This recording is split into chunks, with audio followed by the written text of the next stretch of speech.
Hello people that don't know how he's all doing today. We talk about something very, very serious. It's about something that happened in my life a few months ago. So yeah, I'm not looking for glory or anything. I'm just trying to spread awareness of suicide. So I'm not looking for any glory. So and don't feel sorry for me or because what happened happened. So yeah. So and you probably can tell my voice I'm a bit emotional for talking about the past. The past should be left in the past, but. It's good. It's good to talk about things. That's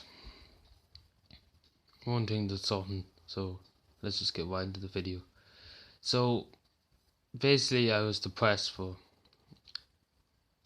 so very long time before March, is which is upsetting. But yeah, it's not the worst thing ever. I, it's just everything just got on top. Of me. Everything just got on top of me. Uh, I, it's very difficult to explain. My head just wanted to end it. That's why I didn't upload for 2 weeks because I ended up in a hospital in Dublin, which it was a very nice staff and the people there were very nice. The patients too, they were very, extremely nice to me. They didn't. It was very good to me, very good to me. And they kind of had the same problems as me, so it's being put in a situation where you see no way out. You just. Oh, you just like, oh, I have no way out, and I have no way out, so what am I gonna do?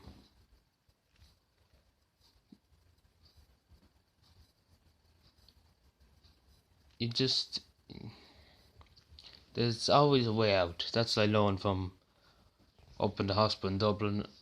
There's always a way out of something.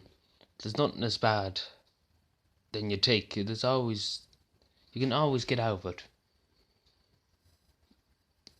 You, you can always get out of it. I mean, you can't, there's nothing in the world that you can't get out of. I mean, sure, there's always a solution to problems. I mean, I don't know what happened to me where I didn't think there was a solution. It was over different. My head just wanted to mess up me. My mind and my head was just kind of, oh, I don't know what. I don't have a clue. It was like I was a totally different person during that time than I am now. When I am here now speaking. Back in March and February, I was a totally different person. I didn't know who I was. I remember just waking up some mornings in the hospital, looking in the mirror. I was like, I don't look the same. I look like some totally different stranger. Literally, because I didn't know who I was. Literally, now I know how to deal with things, but only for me, kind of going to Cherry Orchard and all that. So, yeah, we'll kind of talk about what happened on the March 24th. So, this is, I suppose, a day that I won't forget, I suppose. So, I don't know what happened. My mind just wanted to mess up me, and I just kind of ran away, and I don't know. My mind just wanted to mess me up. I don't know what. I wasn't taking it. My mind was just driving me nuts. It's very hard to know. It's very at the moment that I can't really remember what. But I do remember my mind just. Oh, I don't know why. My mind just wanted to fucking annoy me. But I remember walking. I remember going. I ran out in front of a truck on the bypass. This is on the N3. I suppose I didn't actually get hit by it. I was trying to get to a lake to drown myself. I know that sounds a bit, what's the word I'm looking for? A bit, I suppose, upsetting, but I wouldn't feel sorry for me. I have heard a lot more worse stories from people, so I don't even feel sorry. I don't even feel sorry for myself. I feel sorry for other people. I don't feel sorry for myself. I mean, it's just like what happened after that. I kind of if what happened next, the guards came after me, or the cabin, probably the vision did anyway, and I was kind of surrounded, I suppose you could say. The guards had me surrounded, I suppose, and I kind of assaulted one of the guards, and yeah, and they got me to the ground and all that, and got me to the back of the cop car, and got it brought me into the barracks in the town, and interviewed there for an hour. I give the guards a good lot of abuse. I mean, they were only there. They were only doing the job. They were only there to do the job. They weren't there to shout. I wasn't. I mean, they didn't come in to work to listen to me shouting at them and giving them abuse and calling them pigs and all that. I mean, they didn't. I didn't go. They didn't come into work to get shouted at and get hit in the stomach. They didn't come in. I'm not looking for any glory out of this. That's one thing I want to make clear. I'm just not looking for glory. I'm just trying to promote awareness. I mean, there's always a way out. You don't have to. Look at just back then it was difficult. Now it's 100%. I mean, there's a few problems here and there, but not as severe as they used to be. Just problems with war, school, and just problems everybody else experiences in school. It's just them things, but you can get over them very easily. I mean, what happened in March and February and maybe in months and months before that too. It's just unimaginable what I was taking. Just looking back on it now is like, who was I? Where was I? No, it's always good to think of your friends and your family during dark times and think. Want to talk to some of your friends, your family, your neighbour, even anybody. It was good to talk to people about it, and then keep it inside you. Because I kept it inside for too long, and it just came out in a flame. I suppose that's how to describe what happened. But you just can't keep it inside you. That's one thing. It builds up and it builds up like a volcano, and then one day it's going to erupt, and that's what happened on the 24th. It erupted. So yeah, so I shouldn't really give the guards abuse, but if please God nothing will ever happen to people, and ever happen to the same thing happened to anybody, like anybody else, what happened to me, I suppose. Sorry, that was very couldn't get my words out there, but yeah, the guards only were doing the job. I didn't mean to. Suppose it was. I don't know what I was doing. I was off my head altogether. Um,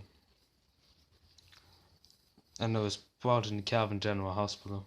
Then I was kept there for a few nights. I was kept there on my birthday on the 26th of March.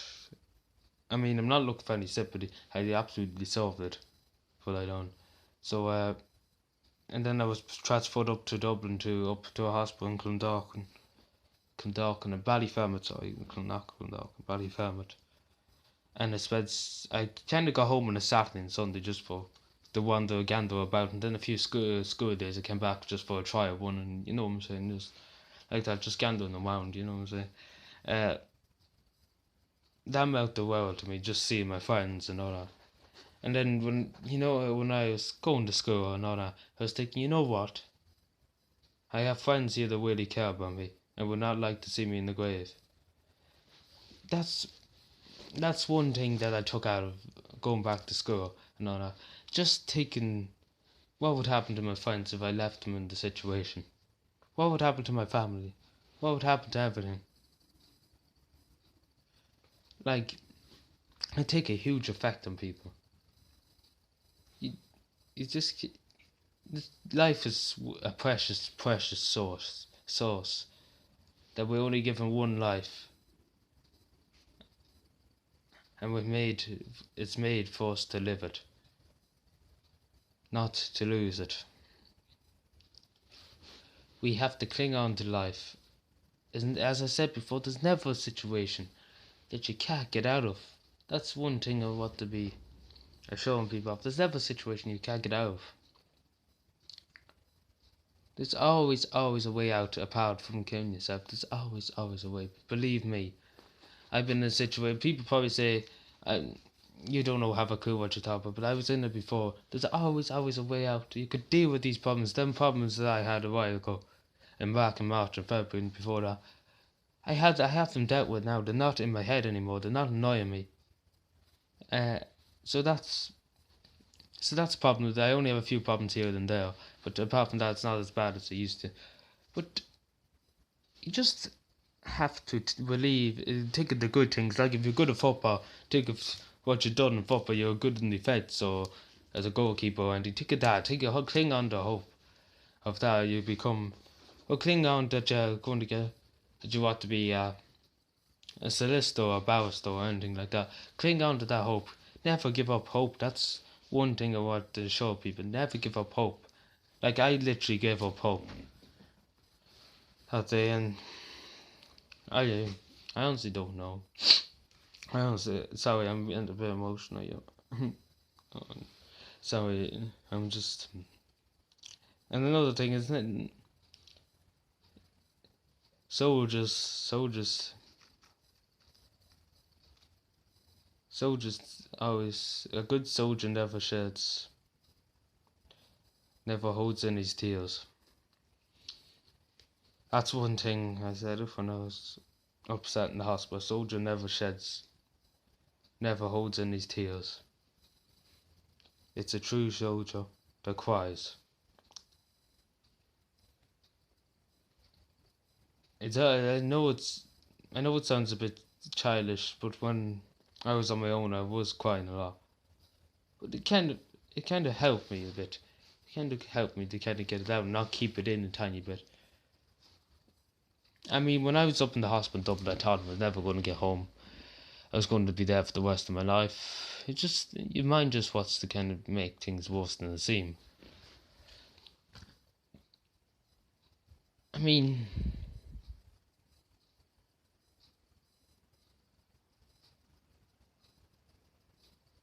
it's just this, like it's always. I do feel very sorry to people who lost friends or family to suicide. My heart absolutely goes out to them. I mean, it's such a bad thing. Even it's just. I mean, if you died in a car accident, I know this is kind of unrelevant, but if you died in a car accident, at least you know that they died in a car accident. You didn't know what. At least they didn't expect to die in a car accident. But people who commit suicide actually do expect, and that's the worst thing about it. I actually think, because they know if they're going to throw themselves into a river, they know before they haven't thought. They haven't. Maybe their mind's telling them like my mind. But they know if they're going to hang themselves, they're going to know what they're doing. And they have to feel the pain while they're dying. Or if they're going to starve themselves, they have to feel the pain of the stomach closing in and all that. I mean, it's not a nice thought to be taken of, but just think about that. It's not a nice thought to be taken of, but at least if they died in a accident or in a house fire, at least you know that they died. I suppose the best, as I asked when my nanny died and it lasted a few years ago, I asked, did she suffer? That's one thing everybody always asks the doctor, did she suffer? And she died peacefully. I mean, that gave me some relief. That actually did give me some relief. I mean, if you die horribly, it's things like that never go away from you. Like if you lose your child or you lose sorry, sorry, sorry, that's kind of. If you lose your child or anything, it's. I know that this is a very emotional subject, but I just want to raise awareness. I can't clarify enough. It's,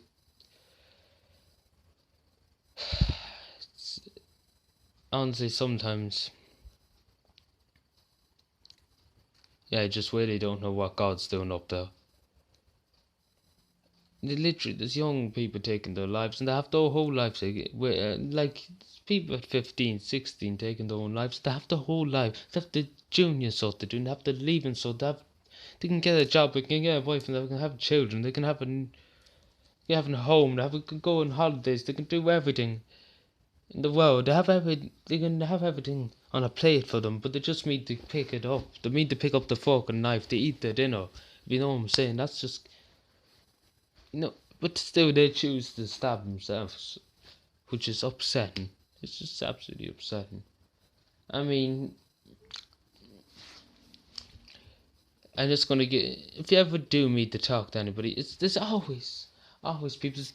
There's counselors, there's doctors, there's even your local doctor, even your family, even your friends, anybody at all, even the school teacher, if you're in school, if you're in college, even the teacher there, even anybody, even go into the guard station or even talk to the guards. I'm sure they will listen to you. They will always listen. Go. I mean, don't think that everybody's against you. I thought everybody was against me. I actually did. I thought everybody was going against me and all that. But you can't let that. You can't let your mind take. You have to believe. Go and if you trust somebody, that you really trust and you really love, then tell them. Believe me, I did do that, and that's how I'm still alive today. So I'm gonna cut the video here. Just to say there's always help, and if you ever do need serious help during the night, the Samaritans helpline is 111-6123. That's the Samaritans 24 hours a day, so over 7 days a week. Or visit www.samaritans.org. Yeah. So visit there, open 24 hours, 7 days a week. If you do need help or even go and talk to your friends, they're the best thing to do, or somebody you really trust. So thank you for watching, subscribe for more, and bye.